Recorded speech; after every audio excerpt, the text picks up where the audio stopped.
You wake up and reach for your phone before you've even opened both eyes. You don't know why. You didn't plan to. But something in you moves without asking permission. That something has been trained. You scroll, you swipe, you react, but rarely do you act with purpose.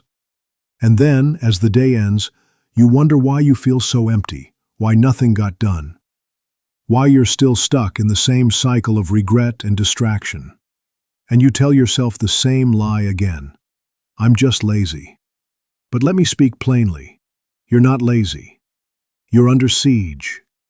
There is a war going on, and it's not being fought in the streets. It's being fought in your skull. And the weapon they use is your attention.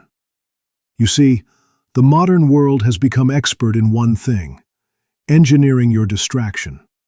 Every ding, every notification, every infinite scroll is designed to pull you away from your center. And over time, it doesn't just waste your time, it reshapes your mind. It trains you to crave what is easy, what is immediate, what is meaningless. Seneca once said, "If a man knows not to which port he sails, no wind is favorable." And here you are, tossed by winds not of your choosing, unsure why you feel so far from the person you were meant to be. But hear me clearly. This is not your fault, but it is your fight. You were not born to consume. You were born to create, to build, to choose. And the moment you remember that, the war begins to turn. So stay with me, because what you're about to learn isn't motivation. It's armor. Now let's take a hard, honest look at the enemy. Not the world, not your circumstances, but the fog you carry inside your mind each day. The heavy, invisible weight of distraction that drags behind every decision you postpone, every goal you abandon. You sit down to work, to write, to think, and your fingers twitch toward another screen. You open a book, and your thoughts scatter like leaves in the wind. You try to stay still, but stillness feels unbearable. What you are feeling is not laziness. It is the spiritual nausea of a mind pulled in too many directions, for too long. It is the quiet despair of knowing you were meant for more, yet lacking the stillness and strength to pursue it. And that despair, you carry it with you like a shadow, not always visible, but always present. You go to bed with unfinished plans. You wake up with the same unfulfilled intentions. The days blur, the goals shrink, and worst of all, the voice inside begins to turn on you. You're weak. You don't care enough. You'll never change. But the Stoics taught us something crucial. The mind is not the enemy.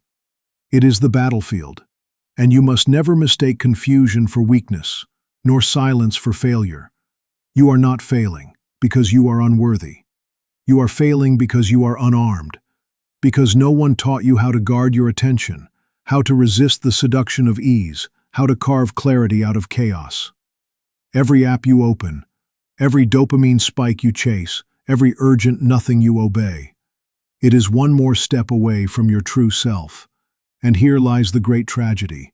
You were not beaten by force. You were seduced into surrender. But the war is not over. You are still here, and awareness is the first sign that your strength is returning. Now let's uncover the enemy's strategy. Because once you know how they control your mind, you can begin to take it back. You've been told the problem is you, that you lack discipline, that you're not motivated, that something is broken inside you.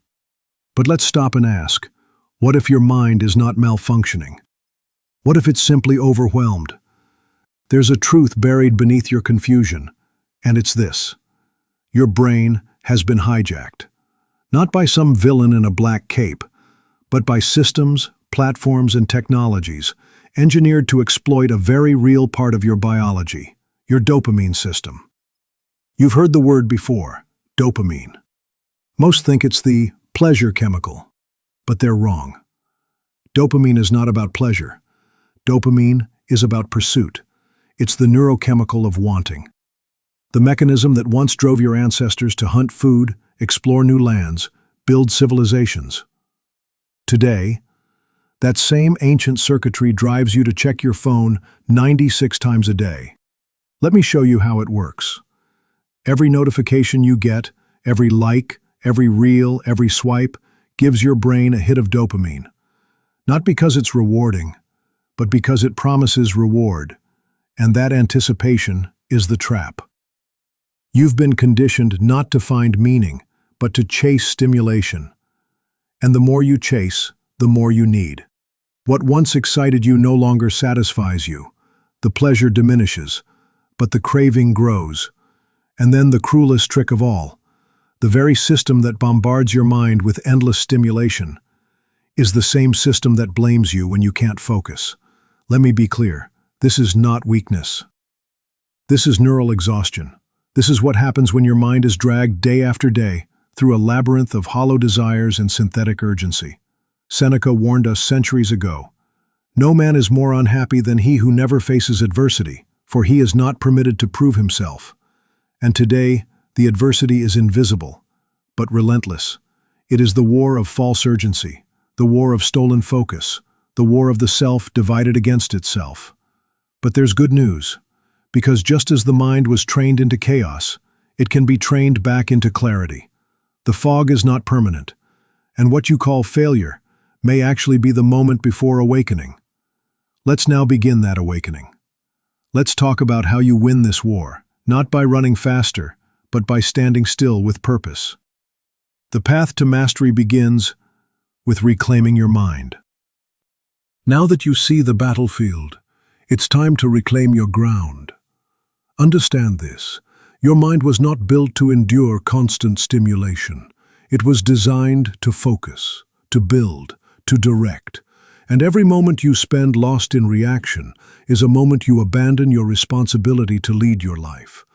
The Stoics taught that a man must rule himself before he can rule anything else. So, how do you take back your mind? Not with force, not with frantic urgency, but with deliberate clarity. Let me show you the path. 1. Guard what enters. Every day, you consume thousands of impressions, words, images, noises, and you assume they're harmless. But they are seeds, and over time, they grow into habits, beliefs, and emotions. If you fill your mind with chaos, don't be surprised when your life feels chaotic. You must become the gatekeeper of your attention. Not every notification deserves your glance. Not every headline deserves your outrage. Not every opinion deserves your time. The man who consumes unconsciously becomes a slave to the algorithm. The man who chooses what he consumes becomes the master of his mind. Choose content that strengthens you. Read things that challenge your intellect, not just flatter your opinions. Feed your mind like you would your body, with discipline, quality, and purpose. 2. Seek discomfort intentionally. Modern life sells comfort like salvation. But comfort is not your friend, not if you want to grow. Because the mind, like the body, only strengthens through resistance. So, embrace discomfort, not as punishment, but as training. Read when your brain wants to scroll. Sit in silence when the world begs for your reaction. Finish the task when every cell in your body cries out to quit. Each time you resist the pull of the easy, you reclaim a part of your will. Seneca wrote, "It is not that we have a short time to live, but that we waste much of it." And what greater waste is there than handing your precious hours to things you'll forget tomorrow? Discomfort is your compass. It shows you where the growth is. 3. Reclaim time with sacred ritual. Time is not something you manage, it is something you honor. The Stoics rose early. They reflected. They wrote. They prepared their minds for the day like warriors sharpening blades. What is your ritual? Start simple. 1 hour. No devices, no noise. Just you, your thoughts, and something that matters. Write. Walk. Plan. Breathe. Create something that didn't exist before. If you win the first hour of the day, you build momentum. You teach your mind that you decide how the day begins. Not the news, not your messages, not the digital current pulling everyone else. You. And when you begin to do these 3 things, to guard your mind, to seek effort, to claim your time, something shifts. The fog begins to lift. The noise grows quieter. And in that silence, you hear it again. The quiet voice that was always there. The one that says, you were meant for more, because you were. And now, you remember. The world you live in was not built to make you wise. It was built to keep you engaged. But engagement is not the same as meaning. And busy is not the same as alive. You were not born to be a node in the network. You were not created to be harvested for your clicks. You were not designed to chase every flash of light like a moth circling a screen. You were built for a reason. You were born with the power to choose.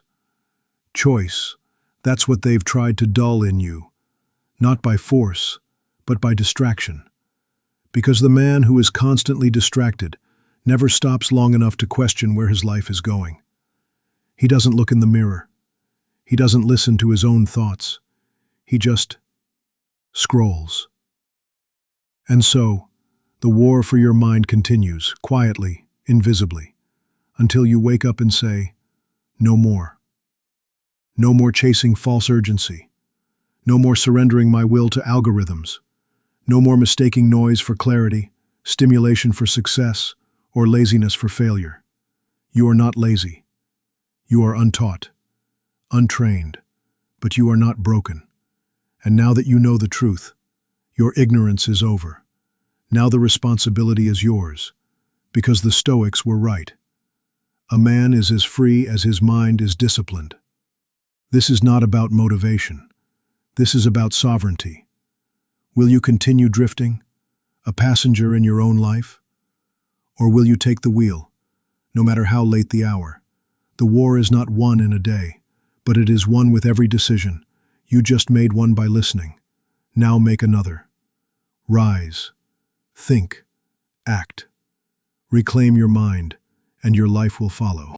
If you've come this far, something in you is stirring. Not just agreement, not just curiosity, but something deeper, the ache to return to yourself, to no longer be ruled by impulse, to no longer drift between shallow pleasures and silent regret, to no longer let the world decide who you are. This video wasn't meant to entertain you. It was meant to awaken you. And now you stand in a line. Behind you, the noise.